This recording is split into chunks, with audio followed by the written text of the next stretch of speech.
من یک آرزو دارم، ایران آزاد و دموکراتیک، کشوری که در اون همه مردم از حق آزادی، حق زندگی و حق امنیت به طور مساوات برخوردار باشه. هر کس آزاد باشه تا عقاید و خواسته‌هاش بیان کنه. هر کس آزاد باشه که اعتراض کنه.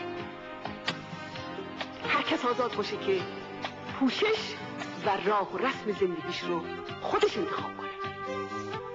و زنان در همه امور از جمله رهبری جامعه از حقوق برابر با مردم برخوردار باشن.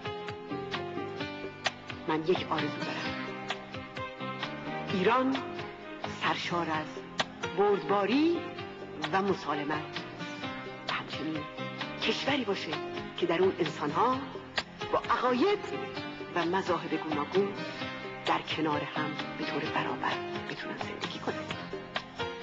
هیچ دینی ممنوع نباشه و هیچ دینی بر دین دیگر هیچ امتیازی نداشته باشه. تفتیش عقاید بر افتاده باشه و از صحنه جامعه ایران حذف بشه و کسی به خاطر باور و افکارش تحت بیعت و آزار